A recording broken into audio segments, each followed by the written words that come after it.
이상의 이유로 다음과 같이 판결을 선고합니다. 피고인 일어서십시오. 주문. 피고인을 징역 5년에 처한다. 이 사건 공소사실 중 허위 작성 공문서 행사의 점 및 허위 공보 관련 직권남용 권리 행사 방해의 점은 각 무죄. 피고인은 이 판결에 불복이 있으면 오늘부터 7일 이내에 이 법원에 항소장을 제출하여 항소할 수 있습니다. 이상으로 판결 선고를 마쳤습니다. 피고인은 퇴정하십시오. 피고인은 대통령으로서 누구보다 헌법을 소화하고 법질서를 준수할 의무가 있는데도 도리어 헌법과 관련 법령에서 대통령의 독단과 권력의 남용을 방지하기 위하여 규정한 절차적 요건을 경시하는 태도를 보였으므로 이는 비난받아 마땅합니다. 한편 피고인은 대통령으로서 법질서를 존중할 의무를 부담하는데도 이를 저버린 채 비상계엄 선포와 관련한 범죄 혐의로 수사를 받는 과정에서 경호처 소속 공무원들을 이용하여 자신에 대한 수사기관의 적법한 영장 집행을 저지하거나 증거인멸을 시도하였습니다. 같은 공무집행 방해 범행은 정당한 공권력 행사를 무력화시키고 국가의 법질서 기능을 저해하는 중대한 범죄에 해당하는 점, 피고인이 범행에 이르게 된 경위, 구체적인 범행 내용 등에 비춰 보면 피고인의 죄질이 매우 좋지 아니합니다. 그런데도 피고인은 이 사건 범행에 관하여 납득하기 어려운 변명으로 일관하면서 자신의 잘못을 반성하는 태도를 전혀 보이고 있지 아니합니다. 이와 같은 점들에다가 당시 대통령이었던 피고인의 이 사건 범행으로 인하여 훼손된 법치주의를 바로 세울 필요성이 있는 점 등을 더하여 볼 때 피고인에게는 그 죄책에 상응하는 엄중한 처벌이 필요합니다. 다만 허위 공문서 작성, 대통령 기록물 관리에 관한 법률 위반 및 공용서류 손상 범행의 경우 피고인이 적극적으로 범행을 주도하거나 확정적인 계획하에 범행하였다고는 보기 어려운 점, 형사처벌을 받은 전력이 없는 초범인 점 등을 피고인에게 유리한 정상으로 참작하고 그 밖에 피고인의 나이, 성행, 환경, 범행의 동기와 경위, 수단과 결과, 범행 후의 정황 등 이 사건 기록과 변론에 나타난 양형의 조건이 되는 여러 사정들을 종합하여 형을 정하기로 합니다. 이상의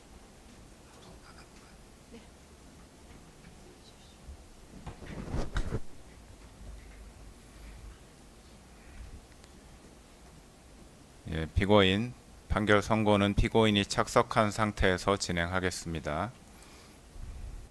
피고인은 2024년 12월 10일경 강의구로부터 위와 같은 한덕수의 말을 보고받자 총리의 뜻이 그렇다면 그렇게 해라 라고 강의구에게 말하여 허위로 작성된 위 2024년 12월 3일자 비상계엄 선포문을 폐기할 것을 승인하였습니다. 이에 강의구가 위 문서를 문서 3단계에 넣어 파쇄하는 방법으로 폐기함으로써 피고인은 한덕수, 강의구와 공모하여 무단으로 대통령 기록물인 동시에 공무소에서 사용하는 서류인 위 비상계엄 선포문을 손상하였다는 것입니다. 비상계엄에 따른 정치적, 사법적 위기 타개를 위한 허위 공보 관련 직권남용 권리 행사 방해 범행 부분입니다. 2024년 12월 4일 비상계엄 해제 발표 이후 국회와 언론에서는 피고인의 비상계엄 선포 행위는 실체적, 절차적 요건을 갖추지 못한 것으로 위헌, 위법적 행위에 해당하고 탄핵 사유에 해당한다는 문제 제기가 지속되었고 검찰, 공수처, 경찰 등 수사기관이 피고인과 공범들에 대해 내란죄 등의 수사에 착수하였으며 나아가 야당 의원 191명이 대통령 탄핵 소추안까지 발의하는 상황에 이르는 등 국내외적으로 정치적, 사법적 위기에 처하게 되었습니다.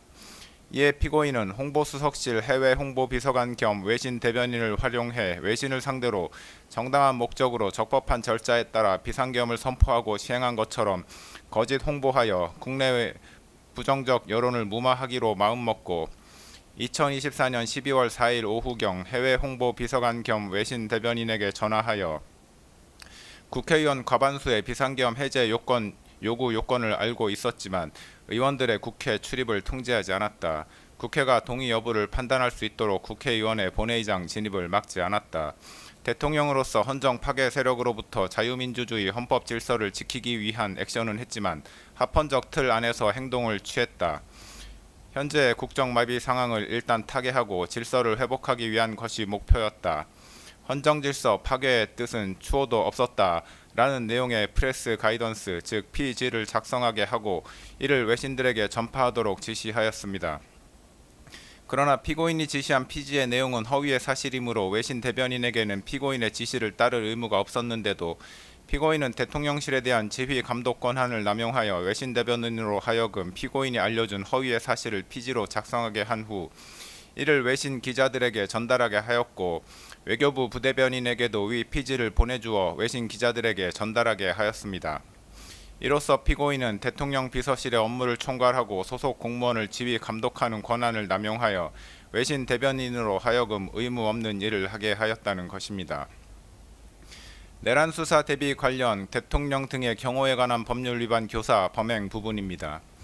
2024년 12월 4일 비상계엄 해제 이후 검찰, 공수처, 경찰 등 수사기관이 내란 등 혐의와 관련하여 피고인과 국군 방첩사령관 여인형, 수도방위사령관 이진우, 육군 특수전사령관 각종근 등에 대한 수사에 착수하였다는 사실이 대대적으로 언론에 보도되었습니다. 그러자 피고인은 2024년 12월 7일 군 사령관들에게 지급한 비화폰을 관리하는 경호처 차장 김성훈에게 전화하여 경호처의 비화폰 관리 담당자로 하여금 여인형, 이진우, 곽종근이 사용하는 비화폰 단말기의 통화 기록 등 정보를 수사기관이 볼 수 없도록 조치하게 하라고 지시하였습니다. 피고인으로부터 지시를 받은 김성훈은 같은 날 경호처에서 김모 지원본부장에게 전화하여 여인형, 이진우, 곽종근이 사용하는 비화폰 단말기의 통화 기록 등 정보를 수사기관이 볼 수 없게 조치하라고 지시하였습니다. 이로써 여인형 등이 사용하는 비화폰 단말기의 통화 기록 등 정보를 수사기관이 볼 수 없도록 하기 위하여 경호처 차장 김성훈으로 하여금 지원본부장을 상대로 직권을 남용하도록 교사하였다는 것입니다. 2024년 12월 30일자 체포 및 수색영장 등 재판 집행 관련 특수공무집행 방해, 직권남용 권리행사 방해 및 범인 도피 교사 범행 부분입니다. 2024년 12월 4일 비상계엄이 해제된 후 검찰, 공수처, 경찰에서는 내란 혐의와 관련하여 피고인 및 공범자들에 대한 수사에 착수하였습니다. 공수처는 2024년 12월 16일경부터 2024년 12월 26일경까지 피고인에게 출석 요구서를 3회 발송하였으나 피고인은 출석 요구에 응하지 아니하였고 결국 법원은 2024년 12월 30일경 피고인에 대한 체포영장과 수색영장을 발부하였습니다. 법원이 발부한 영장을 집행하기 위해 공수처는 2025년 1월 3일경 체포영장의 집행을 시도하였는데 피고인은 대통령 경호처장 박종준과 차장 김성훈 등에게 체포영장은 불법이므로 이에 응할 수 없다고 하면서 체포영장 등의 집행을 저지하라고 지시하였고 피고인으로부터 지시를 받은 경호처장 박종준과 차장 김성훈은 대통령 경호처 간부회의 등을 통해 대통령의 방침이라면서 이광우 경호본부장 등에게 피고인의 지시사항을 전달하고 군, 경, 병력동원 계획, 차벽 설치 계획 등을 수립하여 영장 집행을 물리적으로 저지하기로 모의하였습니다. 2025년 1월 3일 영장 집행이 개시되자 박종준, 김성훈 등은 대통령 경호처에 배속된 제55 경비단과 제33 군사경찰 경호대에 연락하여 병력 지원을 요청하고 대통령 경호처 소속 공무원 등을 동원하여 공관촌 1정문에서부터 대통령 관저 앞에 이르기까지 대형 버스 등을 차벽으로 설치하여 삼중의 저지선을 구축하고 차벽 주변에 대통령 경호처 소속 공무원 등으로 하여금 인간 스크럼을 짜게 하는 등의 방법으로 영장 집행 담당 공무원 등의 대통령 관저 진입을 저지하고 그 과정에서 공수처 소속 검사, 수사관 등 영장 집행 담당 공무원을 가로막고 붙잡고 밀치는 등의 유형력을 행사하였습니다. 이로써 피고인은 박종준, 김성훈, 이광우와 공모하여 경호처 소속 공무원 등 인적 물적 자원을 동원하여 법원이 발부한 체포영장 등 재판의 집행 업무를 수행하는 공무원의 직무 집행을 방해하고 직권을 남용하여 경호처 소속 공무원 등으로 하여금 영장 집행 담당 공무원들에게 유형력을 행사하게 하는 등 의무 없는 일을 하게 하였으며 박종준, 김성훈, 이광우로 하여금 피고인을 도피하게 하도록 교사하였다는 것입니다. 2025년 1월 7일자 체포 및 수색영장 등 재판 집행 관련 직권남용 권리행사 방해 범행 부분입니다. 1차 체포영장의 집행 저지 이후 경호처장 박종준이 2025년 1월 10일경 특수공무집행 방해 등 혐의로 경찰 조사를 받는 과정에서 사직서를 제출하였고 사직서가 수리되어 김성훈 차장이 처장 직무대행직을 맡게 되었습니다. 공수처는 1차 체포영장 등의 집행이 무산된 이후 2025년 1월 7일 피고인에 대한 체포 및 수색영장을 다시 발부받아 2025년 1월 15일 영장 집행을 시도하였습니다. 공수처의 체포영장 등 집행에 응할 수 없다는 피고인의 기존은 경호처장 박종준의 사임으로 처장 직무대행이었던 김성훈과 경호본부장 이광우에게 계속하여 유지되었습니다. 이러한 피고인의 기조에 따라 김성훈, 이광우는 공수처의 체포영장 등 집행을 저지하기 위해 대통령 경호처 소속 공무원 등을 동원하여 공관촌 내 주요 지점에 차벽과 윤형 철조망을 설치하고 인간 스크럼 짜기 훈련을 수차례 실시하였고 경호처 대테러부 소속 직원들에게 총기를 휴대하고 위력 순찰을 실시하도록 하였습니다. 이로써 피고인은 김성훈, 이광우와 공모하여 대통령 경호처장 등의 권한을 남용하여 소속 공무원으로 하여금 2025년 1월 7일자 체포영장 등 재판의 집행을 저지하기 위해 의무 없는 일을 하게 하였다는 것입니다. 개별 공소사실의 인정 여부에 관해 보겠습니다. 국무위원 심의권 침해 관련 직권남용 권리행사 방해 범행 부분입니다. 피고인은 2024년 12월 3일 비상계엄을 선포한 행위와 관련하여 이 법원에 내란 우두머리 혐의로 공소가 제기되어 현재 재판 계속 중인데 피고인이 한 국무회의 소집 행위는 계엄 선포 행위 이전에 이루어진 것으로서 대한민국 헌법 및 관계 법령이 규정하는 계엄 선포에 필요한 사전 절차인 국무회의의 심의를 거치기 위한 것에 불과하므로 별건 내란 우두머리죄 공소사실 기재 행위의 실행에 착수 전 단계에서 행하여졌다고 보는 것이 타당합니다. 따라서 이 부분 공소 제기는 이중기소에 해당하지 않습니다. 헌법과 계엄법 등 관계 법령의 문헌과 그 입법 취지 및 대통령의 권한 행사와 관련하여 국무회의의 심의가 갖는 제도적 의의 등을 종합적으로 고려하면 모든 국무위원은 국무회의의 구성원으로 국정을 심의할 권한을 가진다고 판단됩니다. 따라서 대통령이 국무회의를 소집하는 경우 국무위원 전원에게 소집 통지를 하여야 하고 일부 국무위원에게 소집 통지가 결여된 경우에는 해당 국무위원의 심의권이 침해되었다고 보아야 합니다. 피고인은 자신이 임의로 특정한 일부 국무위원들에게만 국무회의 소집 통지를 하였으므로 통지를 받지 못한 교육부 장관, 과학기술정보통신부 장관, 국가보훈부 장관, 문화체육관광부 장관, 환경부 장관, 고용노동부 장관, 해양수산부 장관 이상 7명의 국무위원들의 심의권을 침해하는 행위를 하였다고 판단됩니다. 피고인은 비상계엄의 밀행성과 신속성의 요청에 기인하여 국무위원들 전체에 대한 소집 통지를 하지 못한 것이므로 통상의 국무회의와 달리 계엄 선포와 관련하여 일부 국무위원에게 소집 통지를 하지 못한 것에는 정당한 사유가 있다고 주장하나 헌법과 관계 법령상 긴급한 경우에 그와 같이 소집 통지를 하지 않아도 무방하다는 취지의 예외 규정은 없습니다. 피고인이 주장하는 계엄 선포 사유, 즉 당시 야당이었던 더불어민주당의 다수의 고위공직자에 대한 탄핵 시도 내지 탄핵 소추안의 발의, 국가정보원의 선거관리위원회 시스템 점검 결과 등에 의하여 드러난 부정선거 의혹 해소, 국회의 2025년도 예산안 삭감에 따른 안보 공백 상황 초래 등을 고려하여 보더라도 피고인이 비상계엄 선포 이전에 국무위원 전원에 대한 소집 통지를 하지 못한 것을 정당화할 수 있을 정도로 긴급한 상황 하에 있었다고는 보기 어렵습니다. 피고인이 소집 통지를 한 국무위원과 그렇지 아니한 국무위원 사이에 계엄 선포의 보안 유지 필요성과 관련하여 의미 있는 합리적 차이가 존재한다고도 볼 수 없습니다.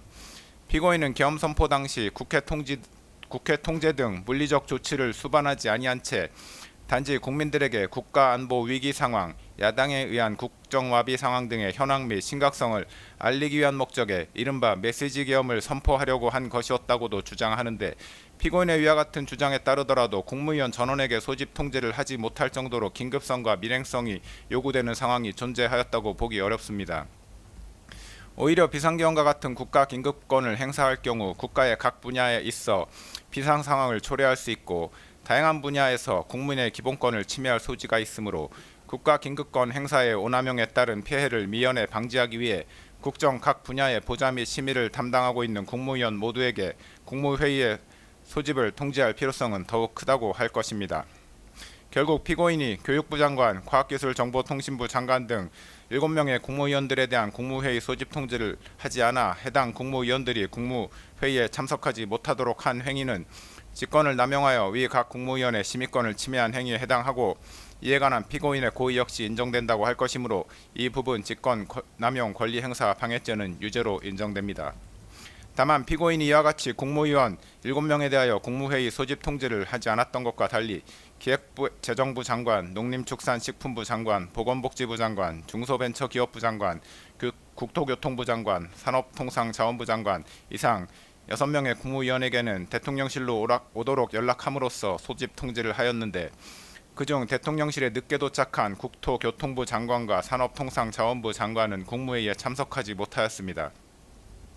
그런데 정부 조직법, 국무회의 규정 등 관계 변명에 의하더라도 국무회의 소집 통지에 관하여 그 통지의 구체적인 내용이나 방식 등을 제한하는 규정은 찾아볼 수 없고 소집 통지를 한 국무위원 전원이 국무회의에 실제로 참석할 때까지 국무회의를 개최할 수 없다는 규정 역시 존재하지 않습니다.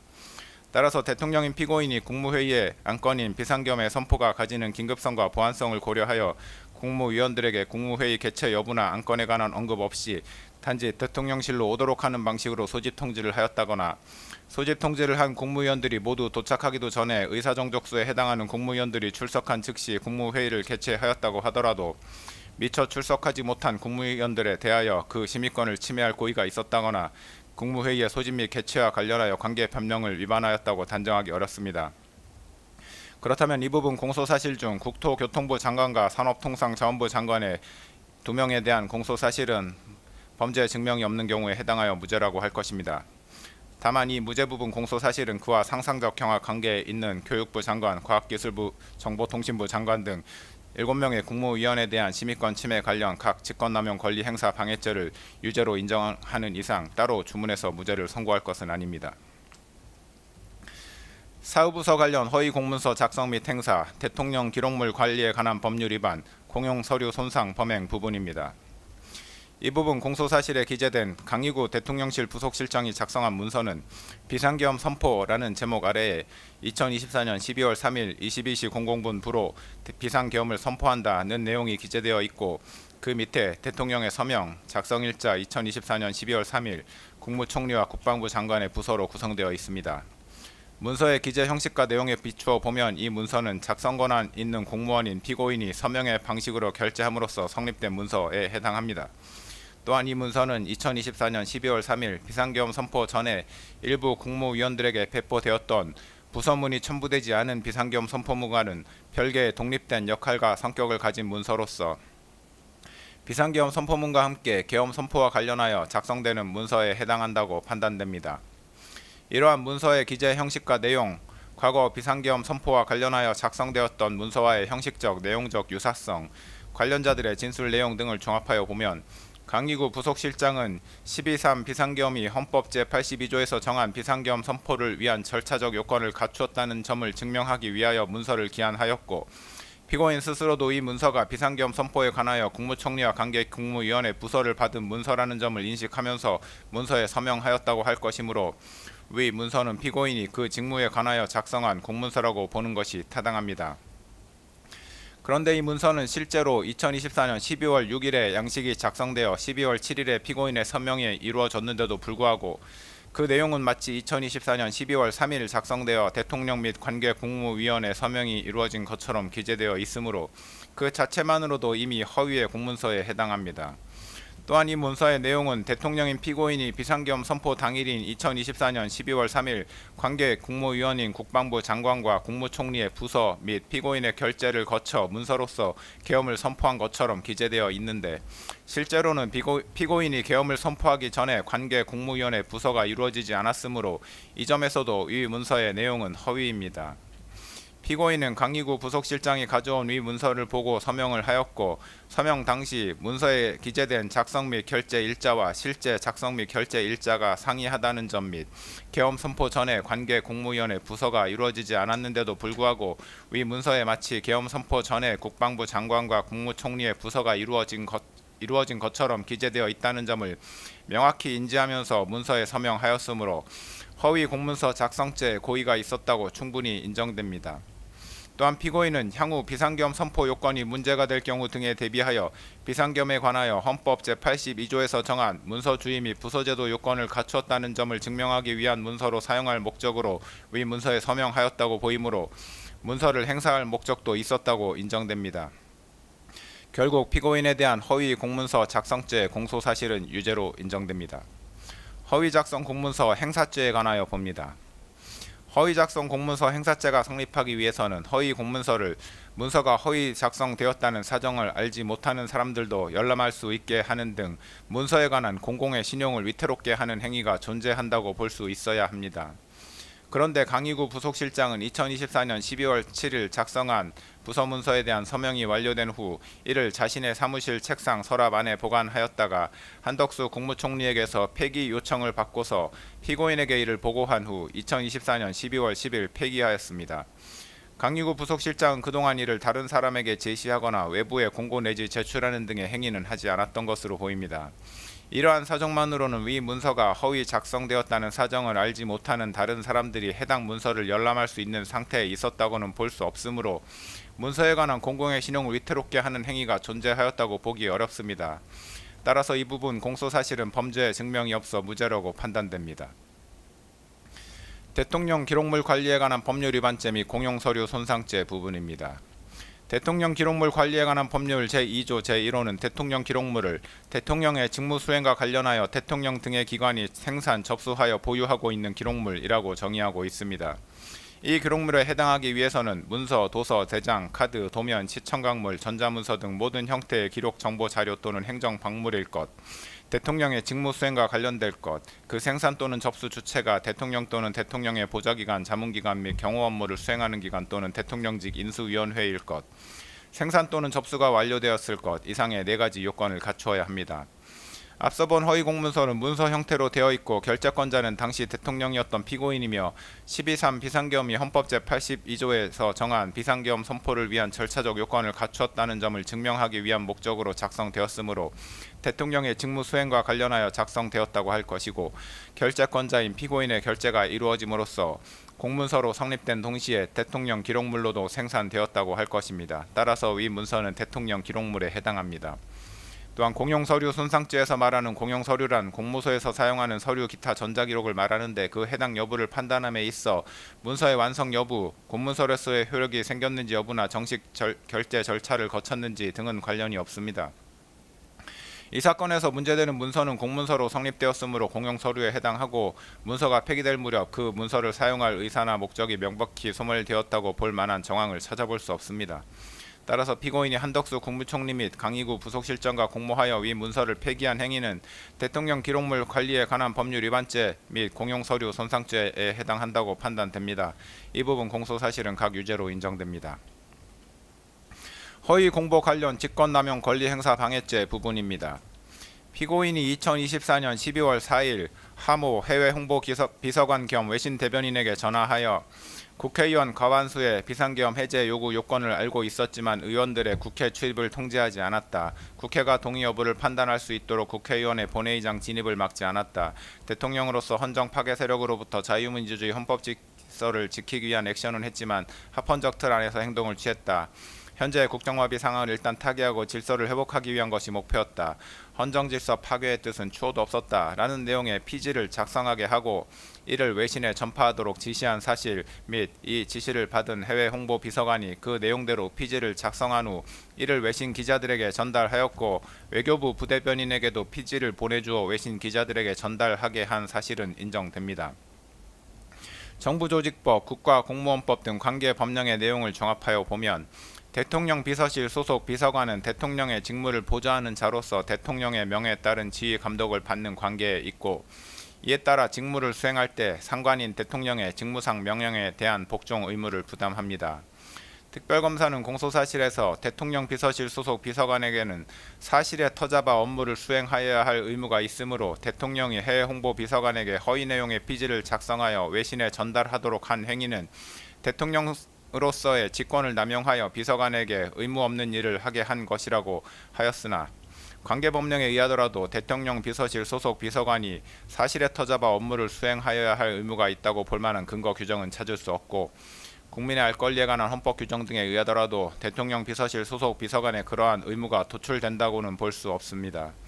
대통령실 대변인이 전파하는 피지는 국정 현안에 관한 대통령실의 입장을 표명하거나 홍보하는 것으로서 피지의 내용이 언론에 보도되는 경우에도 대통령실의 입장 표명임을 표시하게 될 뿐만 아니라 동시에 해당 국정 현안에 관한 다른 언론 기사들도 보도되는 것이 통상적이라 할 것이므로 피지의 내용의 일부 사실관계에 부합하지 않는 내용이 포함된다고 하여 국민들의 알 권리가 침해된다고 보기도 어렵습니다.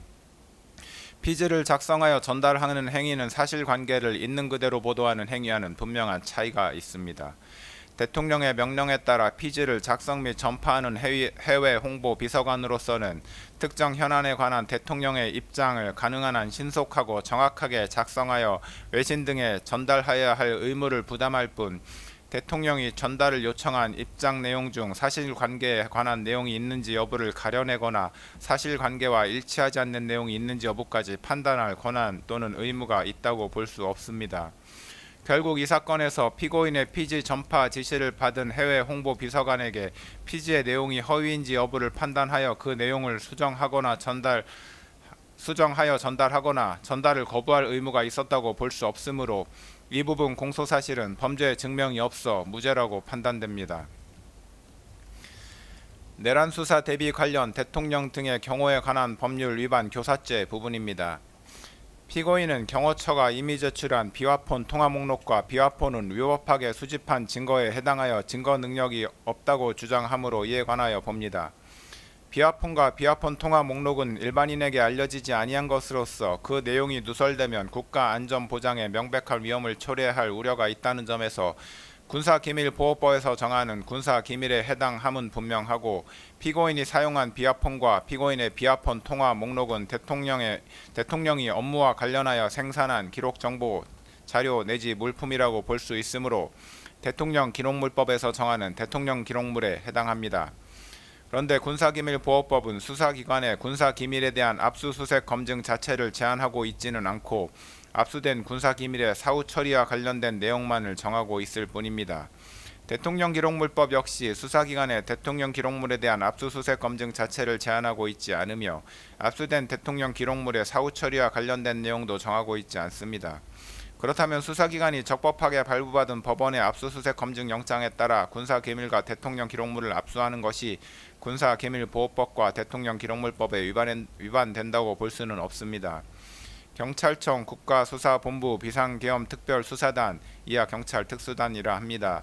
은 2025년 4월 9일 서울 서부지방법원 판사에게서 적법하게 압수수색 검증 영장을 발부받아 경호처와 협의를 거친 후 경호처가 소유, 소지 또는 관리하는 비화폰 및 비화폰 통화 목록을 압수하였고, 압수 이후 군사기밀보호법에서 정한 군사기밀의 사후관리 규정을 위반하였다는 사정도 보이지 아니하므로 경호처가 경찰 특수단에 이미 제출한 비화폰 및 비화폰 통화 목록은 위법하게 수집된 증거에 해당하지 않습니다. 김성훈 경호처 차장의 직권남용에 관하여 봅니다. 국방부는 2024년 12월 6일 곽종근 특수전 사령관, 이진우 수도방위 사령관, 여인영 방첩사령관에 대하여 직무정지 처분을 하였는데, 경호처장이 위 군사령관들에 대한 암호자재 취급 인가를 해제하지는 않았으므로 군사령관들에 대한 암호자재 취급 인가 자체는 여전히 유효하였다고 보입니다. 따라서 직무정지된 군사령관들이 곧바로 경호처의 비화폰을 반납하지 아니하였다고 하여 그 자체가 보안사고에 해당한다고 해석할 수는 없습니다. 김성훈 차장은 피고인과 군사령관들에 대한 수사가 본격적으로 시작되자 비화폰이 수사기관에 압수될 경우 피고인과 군사령관들 사이의 통화 기록이 확인될 것을 염려한 나머지 보안사고에 해당한다고 하면서 김모 지원본부장에게 비화폰 내 통화 기록 삭제 및 수사기관이 비화폰을 열어보지 못하도록 하는 조치를 할 것을 지시하였습니다. 김성훈 차장의 이러한 지시는 내란 우두머리 혐의 등으로 수사를 받고 있던 피고인의 사적 이익을 추구할 목적에서 이루어졌고, 더욱이 지원본부장으로부터 그러한 조치가 증거인멸에 해당할 수 있다는 점을 여러 차례 보고받았으면서도 보안 조치를 종용하였는데, 이는 수사기관의 적법한 수사활동을 방해하는 것입니다. 따라서 김성훈 차장은 국가공무원으로서 업무를 수행함에 있어 법령을 준수하여야 할 의무를 위반하였다고 판단됩니다. 김성훈 차장의 지시에도 불구하고 지원본부장은 비아폰에 저장된 통화 기록을 삭제하거나 원격 로그아웃 조치를 하지 아니하여 수사기관이 비아폰을 열어보지 못하게 하는 등 구체적인 권리행사 방해의 결과가 발생하지는 않았습니다. 그러나 구체적인 권리행사 방해의 결과가 발생하지 않았다고 하더라도 대통령 경호법상 직권남용죄는 성립합니다. 피고인은 2024년 12월 7일 김성훈 차장에게 전화하여 비아폰에 대한 조치를 지시하였는데 피고인의 지시는 피고인과 군사령관들에 대한 수사에 대비하기 위한 것으로 이해되고 김성훈 차장으로부터 증거인멸의 우려가 있다는 취지의 보고를 받았는데도 비아폰에 대한 조치를 재차 지시하였습니다. 피고인의 김성훈 차장에 대한 위와 같은 지시는 결국 수사기관이 비아폰을 열어볼 수 없도록 조치하라는 것이었습니다. 김성훈 차장에게 대통령 경호법상 직권남용죄가 성립하는 이상 김성훈 차장에게 위와 같은 지시를 한 피고인에게는 대통령 경호법 위반 교사죄가 성립한다고 보는 것이 타당합니다. 이 부분 공소사실은 유죄로 인정됩니다. 공수처의 2024년 12월 30일자 체포영장 등의 집행 저지와 관련한 피고인의 특수공무집행 방해, 직권남용 권리행사 방해, 범인 도피 교사 범행에 관하여 봅니다. 피고인은 검찰이 군검찰과 함께 구성한 12.3 비상계엄사태 특별수사본부로부터 2차례에 걸쳐 출석 요구를 받았으나 모두 불응하였고 공수처가 경찰 특수단 및 국방부 조사본부와 구성한 12.3 사태 공조수사본부로부터 3차례에 걸쳐 출석 요구를 받았으나 모두 불응하였습니다. 공수처는 2024년 12월 30일 서울 서부지방법원에 피고인을 내란 우두머리 등 혐의로 체포할 수 있도록 하는 체포영장을 청구하여 같은 날 위 법원에서 체포영장과 수색영장을 발부받았습니다. 이 수색영장에는 본건 수색영장은 별도로 발부하는 피의자에 대한 체포영장의 집행을 위한 피의자의 소재 발견을 위하여만 발부하고 압수 및 압수를 위한 수색을 불허하므로 형사소송법 제110조, 제111조가 적용되지 않음이라는 기재가 포함되어 있었습니다. 이 체포영장과 수색영장을 발부받은 공수처가 피고인의 직권남용 권리행사 방해 및 내란 우두머리 혐의에 관하여 수사권이 있는지에 관하여 봅니다. 공수처는 고위공직자 범죄 및 관련 범죄에 관하여 수사권이 있습니다. 형법 제123조의 직권남용 권리행사 방해죄는 공수처가 수사할 수 있는 고위공직자 범죄에 해당합니다. 피고인은 대통령으로서 헌법 제84조에 따라 내란 또는 외환의 죄를 범한 경우를 제외하고는 재직 중 형사상의 소출을 받지 아니하나 헌법 제84조는 형사상 소출을 받지 아니한다고만 규정하고 있을 뿐이고 헌법 및 법률에서 대통령에 대한 수사를 제한하고 있지는 아니한 점, 수사기관의 수사는 형사상 소출을 반드시 전제하는 것은 아니므로 형사상 소추와 수사기관의 수사는 분명히 구분된다는 점 등에 비추어 보면 공수처는 대통령 신분이었던 피고인의 형법상 직권남용 권리행사 방해 혐의에 대하여 수사를 할 수 있다고 판단됩니다. 공수처는 피고인의 직권남용 권리행사 방해 혐의에 대하여 수사를 하던 중 피고인의 내란 우두머리 혐의가 직권남용 권리행사 방해에 관련 범죄에 해당한다고 판단하여 피고인의 내란 우두머리 혐의에 대한 수사에 착수하였습니다. 피고인의 직권남용 권리행사 방해 혐의와 내란 우두머리 혐의는 사실관계가 동일하여 중간행위나 다른 원인의 매개 없이 직접 연결되고 직권남용 권리행사 방해 혐의에 대한 수사 과정에서 자연스럽게 피고인의 내란 우두머리 혐의가 드러날 수밖에 없는 관련성이 인정되므로 공수처는 피고인의 내란 우두머리 혐의를 관련 범죄로서 수사할 수 있습니다. 따라서 공수처는 피고인의 직권남용 권리행사 방해 및 내란 우두머리 혐의에 관하여 모두 수사권이 있습니다. 2024년 12월 30일자 체포영장 등이 관할을 위반한 것인지에 관하여 봅니다. 공수처법상 대통령이었던 피고인에 대한 내란 우두머리죄 및 직권남용 권리행사 방해죄는 공수처에 수사권이 있기는 하지만 공수처 검사가 직접 공소를 제기할 수 있는 범죄는 아닙니다. 이 경우 공수처는 수사관계 서류와 증거물을 서울중앙지방검찰청 소속 검사에게 송부하여야 하는데 서울중앙지방검찰청이 공수처로부터 송부받은 사건을 반드시 서울중앙지방법원에 공소 제기해야 하는 것은 아닙니다. 공수처법은 공수처 검사가 공소를 제기하는 고위공직자 범죄 등 사건의 제1심 재판은 서울중앙지방법원에 관할로 한다라고 정하고 있을 뿐입니다. 한편으로 공수처법은 형사소송법을 준용하도록 하고 있으므로 결국 공수처의 영장 청구에 관한 재판의 관할은 형사소송법에 따라 정해진다고 보는 것이 타당합니다. 피고인의 내란 우두머리 및 직권남용 권리행사 방해 범행은 서울 용산구에 위치한 대통령실에서 이루어졌고 공수처가 피고인의 혐의 사실에 대하여 수사할 당시 피고인은 서울 용산구에 있는 대통령관저에서 거주하였으므로 형사소송법에 따라 서울 용산구를 관할하는 서울 서부지방법원의 형사소송법상 토지관할이 인정됩니다. 따라서 공수처가 피고인에 대한 체포영장 등을 서울 서부지방법원에 청구하여 이 법원에서 영장을 발부받은 것은 관할 위반에 해당하지 않습니다. 서울 서부지방법원의 2024년 12월 3일자 수색영장에 본건 수색영장은 별도로 발부하는 피의자에 대한 체포영장의 집행을 위한 피의자의 소재 발견을 위하여만 발부하고 압수 및 압수를 위한 수색을 보라하므로 형사소송법 제110조 제111조가 적용되지 않음이라고 기재되어 있는 것으로 인하여 이 영장이 위법 무효인지에 관하여 봅니다. 형사소송법 제110조 제1항은 군사상 비밀을 요하는 장소는 그 책임자의 승낙 없이는 압수 또는 수색할 수 없다고 규정합니다. 이 조항이 군사상 비밀이라는 대상 또는 목적물에 관한 규정인지 군사상 비밀을 요하는 장소라는 장소적 제한에 관한 규정인지가 불분명하나 군사상 비밀이라는 대상 또는 목적물에 관한 규정으로 이해하는 것이 타당합니다. 그렇다면 군사상 비밀은 물건의 발견을 목적으로 하는 수색의 경우에는 위 조항에 따라 책임자의 승낙이 없이는 수색을 할 수 없지만 군사상 비밀을 요하는 장소에서 피의자를 체포하기 위한 수색의 경우에는 위 조항이 적용되지 않는다고 해석해야 할 것입니다.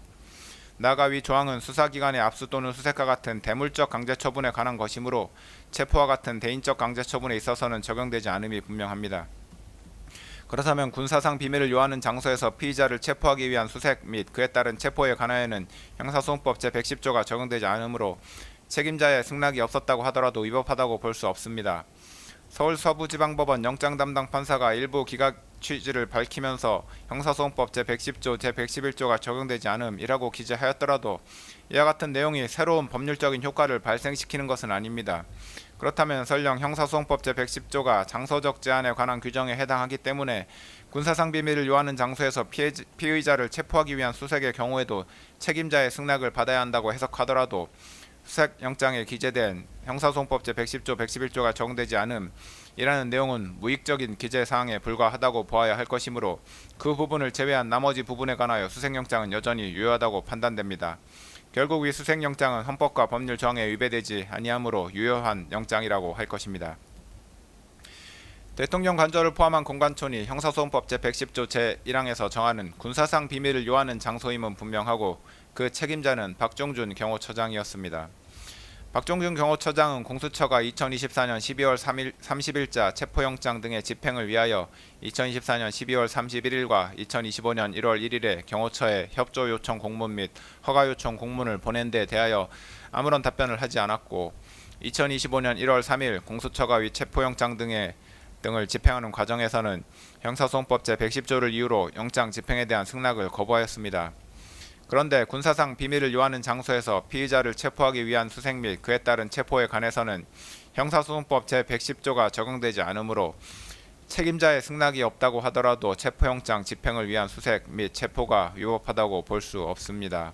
설령 형사소송법 제110조가 적용되어 책임자인 경호처장의 승낙이 필요하다고 해석하더라도 같은 조 제2항에 따라 해당 장소의 책임자는 국가에 중대한 이익을 해하는 경우를 제외하고는 승낙을 거부하지 못하는데 국회에서 탄핵소추가 의결되어 대통령으로서의 권한 행사가 정지되어 있었던 피고인을 내란 우두머리 및 직권남용 권리행사 방해 혐의로 체포하는 것이 국가에 중대한 이익을 해하는 경우에 해당한다고 볼 수는 없으므로 책임자인 경호처장은 영장 집행을 승낙하였어야 할 것입니다. 따라서 경호처장의 수색영장 집행 승낙 거부는 형사소송법 제110조 제2항을 위반한 것으로 그 효력이 없다고 보아야 하므로 어떻게 보더라도 공수처가 경호처장의 승낙 없이 2024년 12월 30일자 체포영장 등의 집행에 나아간 것은 적법합니다. 공수처는 2025년 1월 3일 오전에 공관촌에 도착하여 2024년 12월 30일자 체포영장 등을 집행함에 있어 영장을 박종준 경호처장, 김성훈 차장, 이광우 경호본부장 등에게 지시하였고 박종준, 김성훈, 이광우 등은 이를 모두 확인하였습니다. 비록 공수처가 당시 공관촌 제1정문 앞에 나와있던 도모 변호사에게 체포영장 등을 제시하지는 않았던 것으로 보이나 당시 위 변호사는 이 사건에 관한 피고인의 변호인이 아니었으므로 공수처가 피고인의 변호인 조력권을 침해하였다거나 영장 집행이 위법하였다고 볼 수 없습니다. 2024년 12월 30일자 체포영장 등에 기재된 수색 장소는 대통령 관저가 있는 서울 용산구 한남대로의 특정한 한 개의 집원뿐이었는데 공수처는 2025년 1월 3일에 체포영장 등을 집행함에 있어 대통령 관저 외곽 일정문 지역을 지나 영장에 기재된 수색 장소에 이르기까지 영장에 기재된 지번 외의 지번에 해당하는 지역들을 지나갔습니다. 수색이란 물건 또는 사람을 발견하기 위하여 일정한 장소나 물건, 사람의 신체를 뒤지는 강제 처분을 의미하므로 수색 장소로 이동하는 행위를 수색이라고 볼 수는 없고, 수색영장의 집행을 위하여 수색 장소로 이동하는 행위는 압수수색영장의 집행에 필요한 처분으로서 허용됩니다. 다만 집행의 목적을 달성하기 위한 필요 최소한도의 범위 내에서 그 수단과 목적에 비추어 사회통념상 상당한 행위여야 하는데, 당시 공수처가 영장에 기재된 수색 장소로 이동하기 위해서는 대통령 관저 외곽 일정문 지역 등을 지날 수밖에 없었고, 영장 집행 담당 공무원 등이 수색 장소로 이동하였던 것 외에 수색 장소에 기재되지 아니한 곳에서 수색 행위를 하였다는 정황은 보이지 않습니다. 따라서 영장 집행 담당 공무원 등이 수색 장소로 이동하기 위하여 수색영장에 기재되지 아니한 다른 지역을 통과한 행위는 수색영장 집행에 필요한 처분에 해당하여 적법합니다. 2024년 12월 30일자 체포영장 등을 집행하는 과정에서 영장 집행 담당 공무원 등은 공관촌 내에서 사진 또는 동영상을 촬영하여 체증을 하였습니다. 공관촌이 군사기지 및 군사시설보호법에서 정하고 있는 군사기지 또는 군사시설에 해당함은 분명합니다. 그런데 대통령 관저의 주둔지 부대장인 제55 경비단장은 수사기관에서 영장집행 담당 공무원 등의 출입을 허가하였다고 진술하였습니다. 또한 군사기지법에 따르면 군사기지 또는 군사시설의 촬영은 허용되지 않지만, 관련 법조문의 해석상 수사기관이 수색영장의 집행에 필요한 처분으로서 촬영을 하는 것이 전면 금지된다고 볼 수는 없고, 목적 달성의 필요 최소한의 범위 내에서 허용된다고 보입니다. 체증 영상 및 사진을 촬영한 주체는 수사기관이고, 촬영 목적도 범죄수사 및 재판 과정에서 증거로 사용하기 위한 것이었던 것으로 보이며, 이로 인하여 군사기지 및 군사시설 보호에 어떠한 장애가 발생한 것으로 보이지도 않습니다. 체증 영상 및 사진의 공관촌의 전체적인 구조, 구체적인 경호 계획 등과 같은 높은 수준의 보안을 요하는 군사상 비밀이 촬영되지도 않았습니다. 이러한 사정들에 비춰보면 체증 영상 및 사진은 목적 달성을 위한 필요 최소한의 범위 내에서 촬영된 것으로 보이므로 군사기지법을 위반하였다고 볼 수 없습니다. 결국 영장 집행 담당 공무원 등의 2024년 12월 30일자 체포영장 등 집행은 적법하였고, 이 과정에서 촬영되고 이후 편집된 체증 자료 및 이러한 체증 자료를 제시하고 관련자들을 신문한 결과를 기재한 진술조서 등은 모두 적법하게 수집한 증거로 판단됩니다.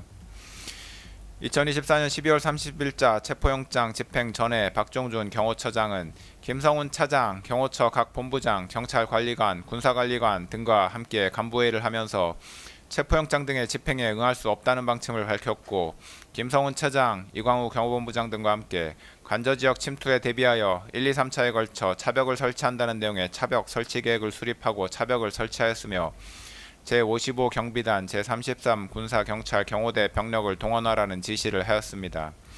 이후 2025년 1월 3일 오전에 공수처에서 2024년 12월 30일자 체포영장 등을 집행하기 위해 공관촌 일정문에 도착한 후 일정문을 밀어서 공관촌 내부로 진입하자, 박종준 경호처장은 김성훈 차장과 이광우 경호본부장에게 영장 집행 담당 공무원 등의 공관촌 내 진입을 차단하라고 지시하였습니다. 박종준 경호처장 등의 지시에 따라 경호처 소속 공무원들은 차벽 설치 계획에 따라 마련된 1차, 2차, 3차 저지선에서 영장 집행 담당 공무원 등에게 유역력을 행사하며 영장 집행을 저지하였습니다.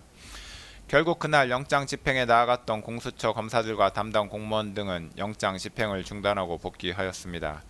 이와 같이 박종균 경호처장, 김성훈 차장, 이광우 경호본부장은 이 부분 공소사실 기재 범행을 사전에 공모하였고, 이러한 공모에 따라 영장 집행 담당 공무원 등이 2024년 12월 30일자 체포영장 등을 집행하지 못하도록 경호처 소속 공무원들을 지휘하여 경호처 소속 공무원들이 영장 집행 담당 공무원 등에게 유역력을 행사하도록 한 사실이 인정됩니다.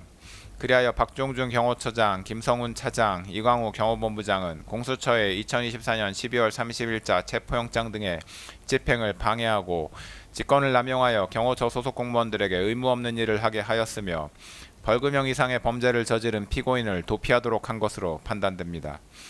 특별검사는 공소사실에서 김신 경호처 가족경호부장도 박종준 경호처장 등과 공모하여 이 범행을 한 것으로 기재하였으나, 가족경호부장의 지위에 있었던 김신은 본부장급이 참여하는 간부회의에 참석하지 않았던 것으로 보이고, 가족 데스크에 추가로 비치되었던 3단본과 케이블 타이의 비치를 자신이 지시하지도 않은 것으로 보이는 점 등에 비추어 보면 제출된 증거만으로는 김신익, 박정준 경호처장 등과 이 부분 범행을 공모하였다고 인정하기 어렵습니다.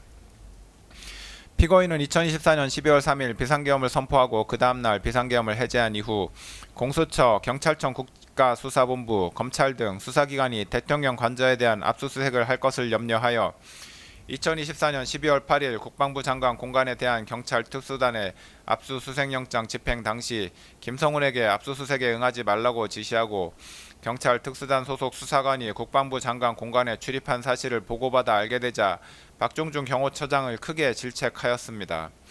피고인은 비상계엄 해제 이후부터 줄곧 자신에 대한 수사기관의 수사에 불만을 가지면서 수사에 협조할 의사가 없음을 박종준 경호처장, 김성훈 차장 등에게 여러 차례 밝혔고 이러한 피고인의 입장은 공수처의 2024년 12월 30일자 영장 집행 당시에도 유지되었습니다. 박종준 처장과 김성훈 차장은 이와 같은 피고인의 언급을 체포영장 등에 대한 불응지시로 받아들였고 체포영장 집행에 대비하여 차벽 설치, 인력동원 등 구체적인 계획을 수립하였습니다. 피고인은 박종준 처장과 김성훈 차장으로부터 영장 집행 담당 공무원 등이 2024년 12월 30일자 체포영장 등을 집행하기 위하여 공관촌에 진입하는 과정, 이를 경호처 소속 공무원들이 저지하는 과정, 공수처 검사와 박종준 처장이 협의하는 과정 등 전반적인 2024년 12월 30일자 체포영장 등의 집행 과정을 보고받았고 공수처 검사가 이정문을 확인하지 못하도록 하는 등 공수처의 2024년 12월 30일자 체포영장 등 집행에 불응하겠다는 입장을 보였습니다. 피고인이 2024년 12월 12일부터 국회 탄핵소추 의결로 인하여 권한 행사가 정지되었기 때문에 그때부터 2025년 1월 3일까지 대통령으로서 직무 권한을 가지지 못하였음은 분명하나 이 부분 공소사실은 피고인이 박종준 경호처장, 김성훈 차장, 이광우 경호본부장과 공모하여 그들의 직권을 남용하여 경호처 소속 공무원으로 하여금 의무없는 일을 하게 하였다는 것이고 형법 제33조 본문에 따라 신분범의 경우 비신분자와 공범이 될 수 있으므로 피고인에 대해서 직권남용 권리행사 방해죄, 공모, 공동, 정범이 충분히 성립합니다. 따라서 피고인에 대한 이 부분 특수공무집행 방해죄, 직권남용 권리행사 방해죄, 범인도피 교사죄의 공소사실은 모두 유죄로 인정됩니다. 2025년 1월 7일자 체포영장 등의 집행과 관련한 피고인의 직권남용 권리행사 방해 범행에 관하여 봅니다.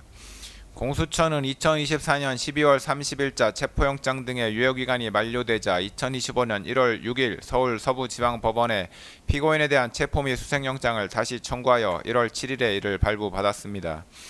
이후 공수처는 2025년 1월 15일에 이 체포영장 등을 집행하였습니다. 2025년 1월 7일자 체포영장 등을 집행하는 과정에서도 영장집행 담당 공무원 등은 사진 또는 동영상을 촬영하여 체증을 하였는데 앞서 본 바와 같은 이유로 이러한 체증 영상 및 이를 제시하고 관련자들을 신문한 결과를 기재한 진술조서 등도 위법하게 수집된 증거에 해당하지 않습니다.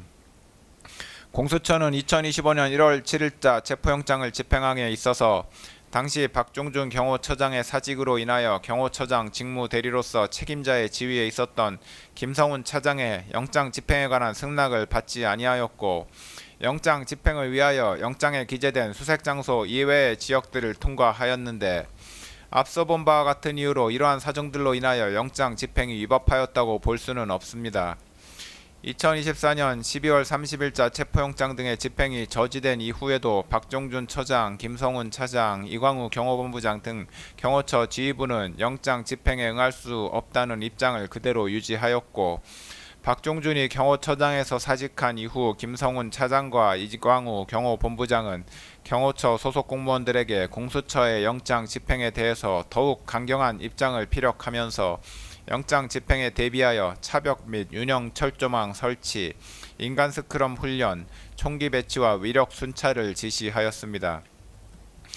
이러한 업무들은 경호 업무와 관련 없는 것이므로 김성훈 차장과 이광우 경호본부장은 직권을 남용하여 경호처 소속 공무원으로 하여금 의무 없는 일을 하게 한 것으로 판단됩니다. 공수처의 수사에 응할 수 없다는 피고인의 입장은 2025년 1월 3일 공수처의 영장 집행이 저지된 이후에도 그대로 유지됐고 피고인은 경호처 부장급 직원들과 가진 오찬 행사에서 위력 순찰 등을 지시하였으며, 이에 따라 김성훈 차장과 이광우 경호본부장은 경호처 대테러 부장에게 실제로 위력 순찰을 지시하였습니다. 그리하여 피고인이 김성훈 차장, 이광우 경호본부장과 공모하여 경호처 소속 공무원들에 대해 의무 없는 일을 하게 한 사실도 인정됩니다. 이 부분 피고인에 대한 직권남용 권리 행사 방해 공소 사실도 유죄로 인정됩니다. 이상에서 본 바와 같이 공소사실 중 국무위원들의 심의권 침해 관련 직권남용 권리행사 방해죄 중 소집 통지를 받지 못했던 국무위원 7인에 대한 부분, 허위공문서 작성죄, 대통령 기록물 관리에 관한 법률 위반죄, 공용서류 손상죄, 대통령 등의 경호에 관한 법률 위반 교사죄, 특수공무집행 방해죄, 1차 체포 및 수색영장 집행 저지 관련 직권남용 권리행사 방해죄 및 2차 체포 및 수색영장 집행 저지 관련 직권남용 권리행사 방해죄, 범인도피 교사죄는 각 유죄로 인정되고, 국무위원들의 심의권 침해 관련 직권남용 권리행사 방해죄 중 소집 통지를 받았으나 미처 출석하지 못한 국무위원 2인에 대한 부분, 허위 작성 공문서 행사죄, 허위 공보 관련 직권남용 권리행사 방해죄는 각 무죄로 판단됩니다. 유죄로 인정된 부분에 관한 양형의 이유를 보겠습니다. 유죄로 인정된 범죄들은 일부 상상적 경합범 관계 및 실체적 경합범 관계에 있으므로 형법과 관련 법률에 따라 법률상 처단형의 범위를 산정하면 피고인에 대하여 징역 1개월 이상, 징역 11년 3개월 이하의 형을 선고할 수 있습니다. 그중 양형 기준이 설정되어 있는 범죄인 특수공무집행 방해죄, 공용서류 손상죄, 허위 공문서 작성죄에 관한 권고 형량의 범위를 봅니다. 이 사건 특수공무집행 방해죄는 제1유형인 공무집행방해, 직무강요에 해당하고 가중요소에 해당하는 특별가중요소로서 비난할 만한 범행동기, 단체 다중의 위력을 보이거나 위험한 물건을 휴대한 경우, 공무방해 정도가 중한 경우가 있으므로 특별 조정된 가중영역에 해당하여 권고형의 범위는 징역 1년에서 6년이 됩니다. 공용서류 손상죄는 제1유형인 공용물 무효에 해당하고 특별 양형인자는 없으므로 기본 영역에 해당하여 권고형의 범위는 징역 6개월에서 1년 6개월이 됩니다. 허위공문서 작성죄는 제1유형인 소극적 목적에 해당하고 특별 양형인자는 없으므로 기본 영역에 해당하여 권고형의 범위는 징역 4개월에서 10개월이 됩니다. 이에 대하여 다수범죄 처리 기준에 따른 권고형의 범위를 산출하면 징역 1년에서 징역 11년 3개월까지가 됩니다. 구체적인 양형 이유에 관하여 봅니다. 국가긴급권의 행사인 계엄선포는 전 국가적 혼란을 초래하고 국민의 기본권을 다각도에서 침해할 위험성이 매우 크다 할 것이므로 국가적 위기 상황을 타개하기 위한 다른 수단과 방법이 없는 지극히 예외적인 경우에 한하여 이루어져야 합니다. 대한민국 헌법 및 계엄법에서 계엄 선포에 관하여 국무회의의 심의를 특별히 명시하고 있는 것 역시 이와 같은 위험성을 가진 대통령의 국가긴급권 행사 권한의 오남용을 막고 그 독단을 견제하기 위함이므로 대통령으로서는 계엄 선포 여부를 결정함에 있어 평시에 국가 현안에 관한 국무회의에 있어서보다 국무위원 전원의 의견을 더욱 경청하고 신중을 기하였어야 합니다. 그런데 피고인은 12.3 비상계엄 선포에 관하여 전례 없이 자신이 특정한 일부의 국무위원들에게만 국무회의 소집을 통지하여 국무회의를 개최함으로써 헌법과 계엄법의 규정을 정면으로 위반하여 통지를 받지 못한 국무위원들의 심의권을 침해하였습니다. 피고인은 이에 그치지 않고 더 나아가 계엄 선포에 관하여 헌법에서 정한 국무총리 및 관계 국무위원회 사전 부서가 적법하게 이루어진 것처럼 허위로 문서를 작성하는 데 가담하였고, 이후 대통령 기록물이자 공용서류에 해당하는 위 문서를 적법한 절차에 의하지 않고 임의로 폐기하였습니다. 피고인은 대통령으로서 누구보다 헌법을 소화하고 법질서를 준수할 의무가 있는데도 도리어 헌법과 관련 법령에서 대통령의 독단과 권력의 남용을 방지하기 위하여 규정한 절차적 요건을 경시하는 태도를 보였으므로 이는 비난받아 마땅합니다. 한편 피고인은 대통령으로서 법질서를 존중할 의무를 부담하는데도 이를 저버린 채 비상계엄 선포와 관련한 범죄 혐의로 수사를 받는 과정에서 경호처 소속 공무원들을 이용하여 자신에 대한 수사기관의 적법한 영장 집행을 저지하거나 증거인멸을 시도하였습니다. 특히 피고인은 자신이 대통령으로서 가지는 막강한 영향력을 남용하여 경호처 소속 공무원들로 하여금 적법한 영장 집행을 저지하게 하였는데, 이는 일신의 안위와 사적인 이익을 위하여 대한민국에 충성하는 경호처 소속 공무원들을 사실상 사병화한 것입니다. 이와 같은 공무집행 방해 범행은 정당한 공권력 행사를 무력화시키고 국가의 법질서 기능을 저해하는 중대한 범죄에 해당하는 점, 피고인이 범행에 이르게 된 경위, 구체적인 범행 내용 등에 비춰 보면 피고인의 죄질이 매우 좋지 아니합니다. 그런데도 피고인은 이 사건 범행에 관하여 납득하기 어려운 변명으로 일관하면서 자신의 잘못을 반성하는 태도를 전혀 보이고 있지 아니합니다. 이와 같은 점들에다가 당시 대통령이었던 피고인의 이 사건 범행으로 인하여 훼손된 법치주의를 바로 세울 필요성이 있는 점 등을 더하여 볼 때 피고인에게는 그 죄책에 상응하는 엄중한 처벌이 필요합니다. 다만 허위 공문서 작성, 대통령 기록물 관리에 관한 법률 위반 및 공용서류 손상 범행의 경우 피고인이 적극적으로 범행을 주도하거나 확정적인 계획하에 범행하였다고는 보기 어려운 점, 형사처벌 을 받은 전력이 없는 초범인 점 등을 피고인에게 유리한 정상으로 참작하고, 그 밖에 피고인의 나이, 성행, 환경, 범행의 동기와 경위, 수단과 결과, 범행 후의 정황 등 이 사건 기록과 변론에 나타난 양형의 조건이 되는 여러 사정들을 종합하여 형을 정하기로 합니다. 이상의 이유로 다음과 같이 판결을 선고합니다. 피고인 일어서십시오. 주문. 피고인을 징역 5년에 처한다. 이 사건 공소사실 중 허위 작성 공문서 행사의 점 및 허위 공보 관련 직권남용 권리 행사 방해의 점은 각 무죄.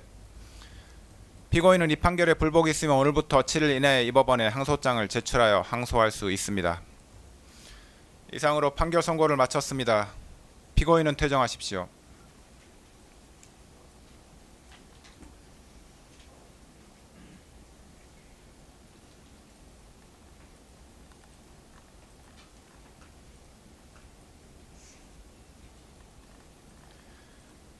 방청인들은 질서 정연하게 퇴정하여 주시기 바랍니다.